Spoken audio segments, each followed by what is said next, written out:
Bienvenue à tous. Effectivement, on va se poser une grande question. Vente en ligne, e-commerce, transactions directement en ligne. Est-ce que finalement c'est un mythe ou une réalité? Et pour ça, on a avec nous Guillaume Grimbert, directeur marketing digital e-commerce de Nexity. Donc ça veut dire que Nexity a déjà réfléchi au e-commerce. Tu peux t'installer sans problème. Et puis Louis Duclary, qui est lui est le CEO et le fondateur de Enchères Immo, qui vend déjà en ligne dans l'ancien. Donc on va pouvoir regarder tout ça. Et puis je suis ravie aussi d'accueillir Pablo Rodríguez Lozada, qui est directeur commercial et marketing de Aedas Home, qui est un grand promoteur immobilier espagnol et qui va pouvoir nous transmettre sa vision et surtout son expérience et ce qu'il projette depuis l'Espagne et sur son marché. Et voilà, Pablo qui nous rejoint, qui est déjà dans un monde un peu virtuel, voilà, puisqu'il fait déjà de la vente à distance à travers un monde virtuel. Alors peut-être, je change l'ordre des choses, mais Pablo, bienvenue. Il parle très bien français, donc il va pouvoir s'exprimer et nous raconter son expérience.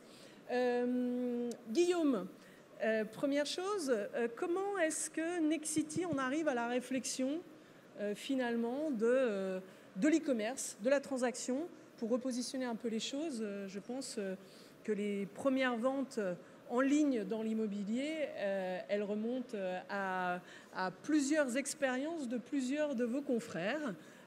Si je me souviens bien, Vente Privée avait fait une première expérience avec Kaufmann & Bron dans les années 2000, ensuite ICAD, ensuite...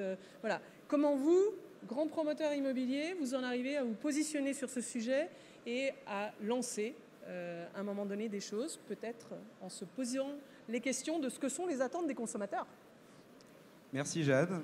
Bonjour à tous. Ravi d'être parmi vous aujourd'hui pour évoquer ce sujet qui effectivement nous touche énormément. En tout cas, chez Nexity, on est assez convaincus que c'est le sens de l'histoire. On a aujourd'hui 45 millions de cyberacheteurs en France. Depuis des années, le e-commerce est devenu usuel dans le quotidien. Les gens achètent les produits de conso, leurs fruits et légumes, les voyages, leurs voitures. Et c'est vrai qu'on pouvait se demander il y a 20 ans, est-ce que j'achèterais un jour ma voiture en ligne? Et aujourd'hui, c'est presque naturel. Et on est assez convaincu que l'immobilier est en train de suivre cette suite logique. Et voilà, donc on a mené quelques tests aussi côté Nexity qu'on avait gardé un peu confidentiel. Et on peut maintenant en parler un peu plus aujourd'hui. L'objectif pour nous, c'était aussi de construire une expérience, de comprendre, parce que ce qui est intéressant, c'est qu'aujourd'hui, il n'y a pas encore de modèle prédéfini pour la vente de l'immobilier sur Internet. Il est en train de se construire, il est en train de s'imaginer avec nous, avec vous et surtout avec nos clients. C'est ça qui va être intéressant, c'est de comprendre quelles sont leurs attentes, répondre aux enjeux aussi business qui sont les vôtres en tant qu'acteur immobilier et de trouver les bons moyens, les bonnes mécaniques. Et c'est par les tests qu'on va pouvoir des fois essuyer les plâtres et des fois trouver les bons moyens, le bon produit au bon moment, sur la bonne cible, pour faire que les ventes immobilières puissent se faire. Alors, quand on parle de mythe ou de réalité, on peut peut-être demander à Pablo. Pablo, vous n'avez pas encore commencé véritablement les tests de vente en ligne, mais la vente digitale assistée, ils la font déjà depuis longtemps. Et le Covid a précipité aussi ces nouveaux canaux. Donc, je ne sais pas si la régie peut nous l'envoyer. Oui, je suis là. Bonjour. Bonjour à tous. Voilà. Bonjour. Je suis là. Je suis presque à Paris, là. Virtuellement, je suis là. Merci Pablo. Donc Pablo est dans un outil qui est déjà entre vente digitale assistée et métaverse. Donc racontez-nous quelles sont vos expériences aujourd'hui de cette partie de vente digitale assistée d'abord. qui est AEDAS, parce qu'on est sur un public français qui ne connaît peut-être pas votre groupe. Et puis ensuite, on avancera sur des questions plus concrètes, qui est l'étape suivante. Après cette vente digitale assistée, comment est-ce qu'on fait de la vente 100% en ligne? Oui, merci beaucoup. En fait, je vais commencer avec la compagnie AEDAS. Je vais être très rapide parce que je ne vais pas perdre trop de temps en expliquant qu'est-ce que c'est la compagnie. La compagnie, c'est le leader du marché en Espagne à ce moment-là. C'est une compagnie qui fait la vente en cible moyen haut et qui fait une vente d'environ 3000 unités par année. Et pour Espagne, qui est un marché très atomisé, c'est une compagnie assez grande. Et moi, je suis aujourd'hui ici à Live Virtual Tour.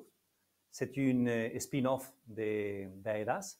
C'est une compagnie faite pour cibler la vente virtuelle.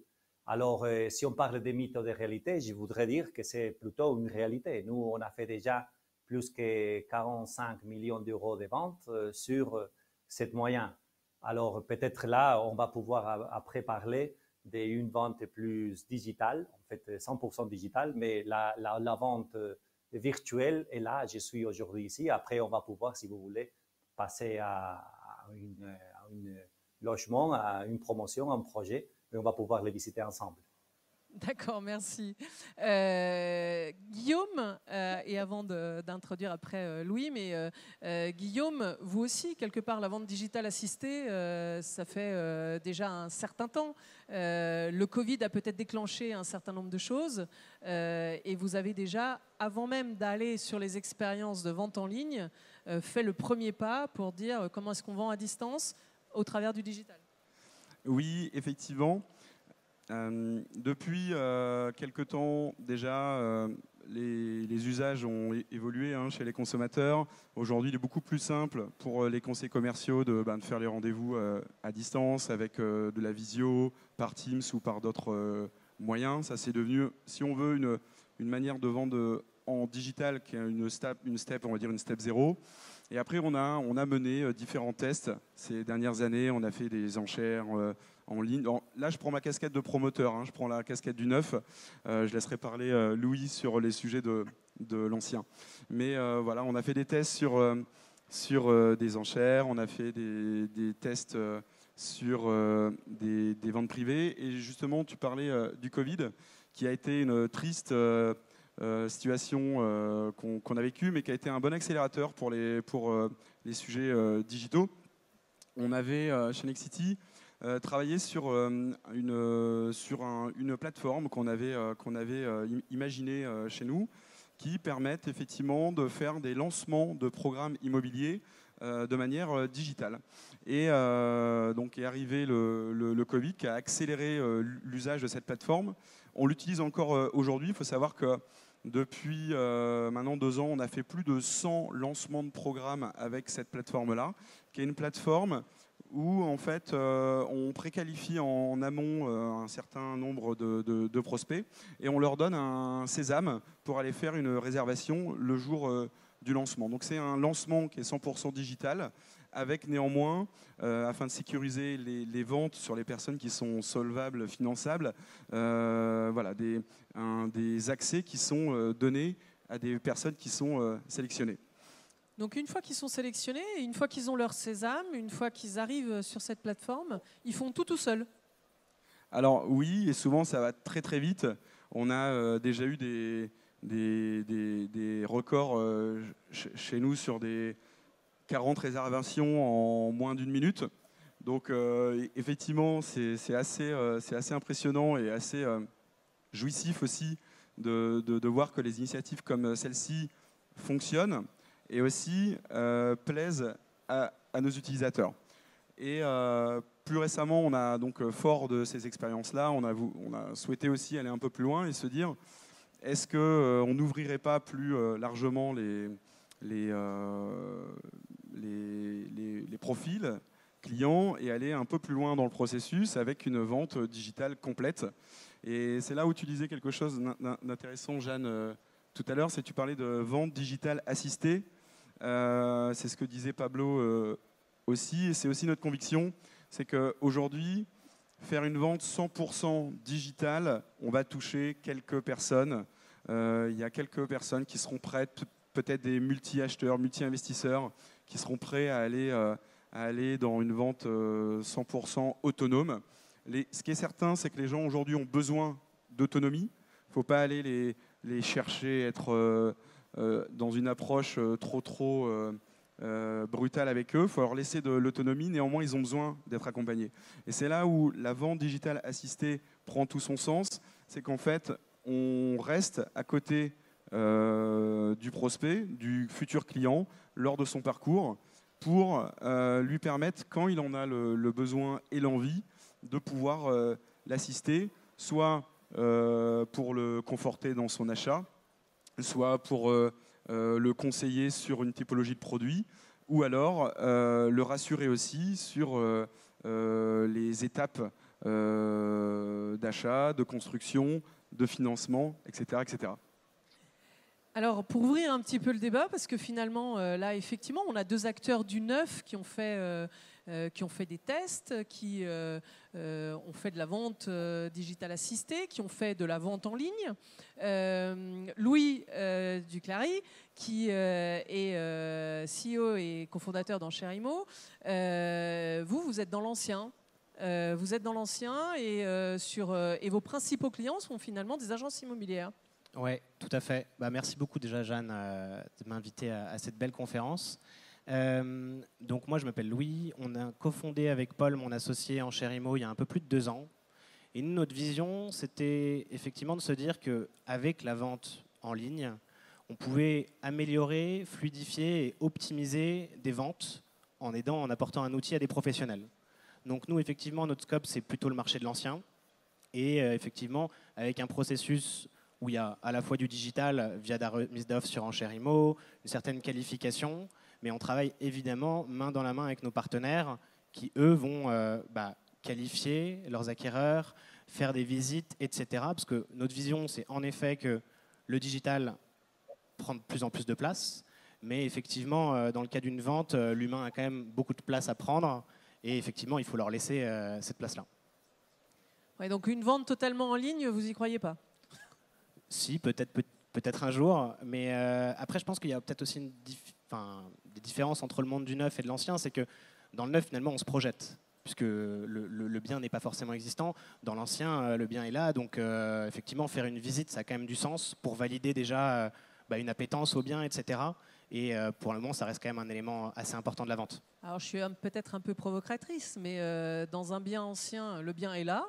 On peut le visiter, on peut faire une visite en ligne aussi, hein, il n'y a pas de problématique là-dessus. Dans le neuf, il n'existe pas. Il faut le créer, il faut le modéliser pour qu'on puisse se projeter à l'intérieur. Mais c'est peut-être l'un dans l'autre ce que peut nous montrer aussi Pablo. Pablo, là j'entends auprès de Louis, auprès de Guillaume, mais je suis peut-être encore une fois un peu provocatrice, le fait que finalement c'est uniquement de la vente assistée. Pablo, je crois que vous allez commencer un test où vous prenez le parti de dire c'est 100% digital, sans personne pour accompagner. Pourquoi ? Voilà. Et jusqu'où vous allez aller ? Bon, tout d'abord, je voudrais dire qu'on ne va pas imposer la possibilité de vendre directement ou avec un système digital. En fait, on veut optimiser l'expérience du client et lui donner la possibilité de le faire d'une façon présentielle ou de le faire d'une façon digitale. À ce moment-là, comme je vous ai déjà dit, on fait la vente sur ces moyens-là, sur Live Virtual Tour. Et si les clients veulent aller sur place, on les reçoit. Alors, on va mettre une troisième possibilité. La troisième possibilité, c'est une vente 100% digitale. Tout d'abord, on va faire une expérience. On dit une expérience laboratoire, par exemple.